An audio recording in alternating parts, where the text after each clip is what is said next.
Hey guys, so I've been out and about today. I've actually had to go and get tested for coronavirus. My family and I have had a bit of a sore throat, runny nose, and our doctor suggested that we go and get the test done just to be safe. So that's beside the point. But yeah, I've been out and about today. Haven't had much of a chance to sort of keep up to date with the news that's been going on. And of course, knowing my luck, today was the day that a brand new trailer for Project Cars 3 was released.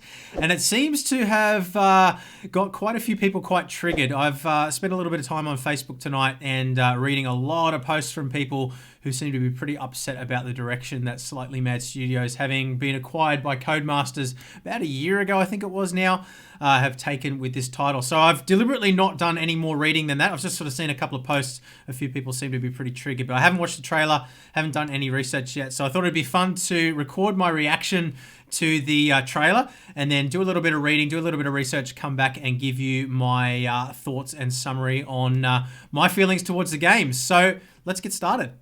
All right, Peggy 3. Well, it certainly looks nice. Jeez, that looks fantastic.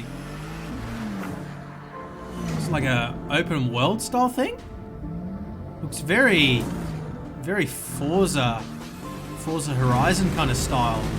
I mean, you can't tell from a trailer. Obviously, it's just one snippet of the overall gameplay, but the interior looks nice though. But yeah, I'm getting a very kind of Forza arcade vibe from this so far. Looks fun though.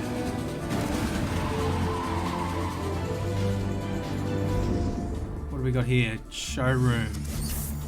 Okay, we've got vehicle customization. That's a new thing for Project Cars.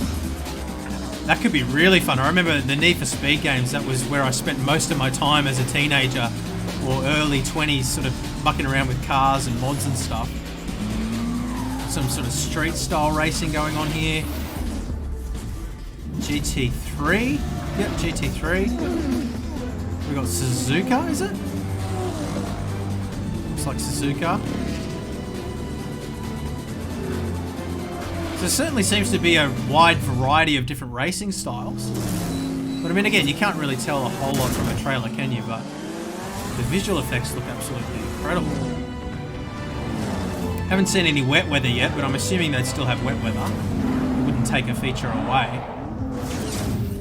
So, based on the trailer alone, I got to say, it definitely does look more arcade than I was expecting. I think, you know, along with a lot of people, I think that with the acquisition of Slightly Mad Studios by Codemasters, a lot of people saw that as an opportunity for Codemasters to potentially go down a more sort of simulation path to what they've done in the past, and sort of use Slightly Mad Studios as an arm of the business that would sort of be responsible for that kind of direction. And it looks like what's happened is pretty much the complete opposite. They've gone much more sort of down the grid, Need for Speed, Forza kind of style. And yeah, I mean, I find that a little bit disappointing, because I was looking forward to hopefully seeing something that would sort of take the elements that people didn't like about Project Cars 2 and maybe improve on those. I think Project Cars 2 was always fantastic in terms of the diversity, the different types of cars, the different weather, the diversity of the tracks, and things like that. But where it sort of fell down a little bit, at least for me, was in the physics. I always joked that it was a bit of a hovercraft simulator. I just always felt like the physics were disconnected from the road, so the car kind of was floating across the surface, and you never really sort of felt the characteristic of the road or the tires or anything like that. It just kind of felt a little bit floaty to me. And there are a lot of mods out there for the forced feedback model and stuff like that, but it never really kind of just gelled for me. And I always found myself going to other stuff despite really enjoying the visual experience, particularly in VR, that Project Cars 2 had to offer. So for me personally, I feel like I was hoping that Project Cars 3 would sort of take those elements and improve on them, but still have that visual clarity, the VR experience, and kind of, I guess, be a catch-all that would sort of take all of the good elements from every single sim and pull them all together into one super sim. And I think that's probably the thing that's really missing in the sim world right now. And I think it's something that people have kind of been hoping for, maybe from Automobilista 2 as well. Lots of different sims seem to nail different aspects of what a simulation should be, but none of them sort of nail absolutely everything. And that's why we kind of find ourselves going to Assetto Corsa for, if we just want to jump in and go for a drive in a car around a country road or a track or something like that.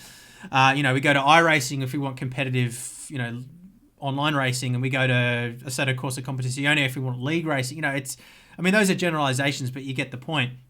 We've never really had one sim that nails absolutely everything. But, you know, that's an expectation that we've created ourselves for Project Cars 3, not necessarily something that we were ever told was going to happen. So I guess we can't really be all that disappointed, but at the same time, I personally do feel a little bit disappointed with what I've seen in the trailer. And again, it's only a trailer, but just doing a little bit of reading now, and it does seem like there's going to be a heavy focus on the career mode. It's saying that career mode's been completely rebuilt from scratch, and there's an intention of giving a better sense of progression. So that should give the game better longevity and better offline kind of playability, which I think is really important. Obviously, we saw there was going to be some vehicle customization in there as well, and that could be something that would add a really fun element. It also seems like they're going to be diversifying the online experience quite a bit with different game modes, different ways to sort of play through the game in different ranking systems as well. I'm not going to go into all that now because I'm sure we'll see that sort of be elaborated on over the coming months as we see beta and gameplay and stuff like that. But it seems like there is a lot of stuff there to be excited about from a pick up and play kind of perspective. And at the end of the day, like, I think it's good to have something that's just fun.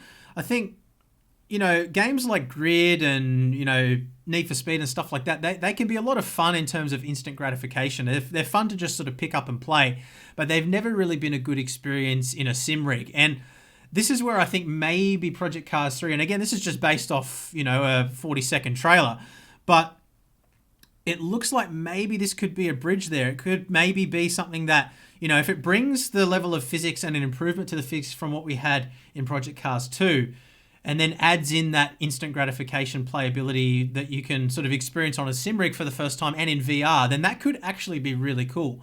And this could end up being a pick up and play type thing for a lot of people. So I'm not writing it off just yet. I think that, yeah, maybe I'm a little bit disappointed about the direction that they've gone, but maybe this is actually a good thing. And the other thing we do have to remember as well is that sim racing, in terms of, you know, the hardcore sim racing style, like iRacing and stuff like that, really only makes up a very, very, very small percentage of the wider racing game market. And so I guess it makes sense that they've gone this direction. And I mean, we also have to remember as well that AMS2, Automobilista 2, is just around the corner as well. And it doesn't really make a whole lot of sense for them to go down exactly the same path as something that they've already kind of given access to. So yeah, I can't say that I'm massively surprised by this, but a little bit disappointed, I guess, would be my summary. So it's going to be really interesting to see where this goes. It'll also be really interesting to see where AMS2 goes as well. I think that could end up being a go-to for a lot of people. There's still quite a long way to go with development there, but yeah, that could be a really promising one. So hopefully between the two of them, we get a pretty good broad spectrum across lots of different types of play modes. We get something that can be a pick up and play, as well as something that can be a more competitive and serious style sim. So let me know in the comments what you guys think as well. Have you felt sort of similar to me? Have you been a little bit disappointed by this, or are you really excited to pick this up and give it a try? Let me know. And yeah, guys, I'll see you again soon. Bye.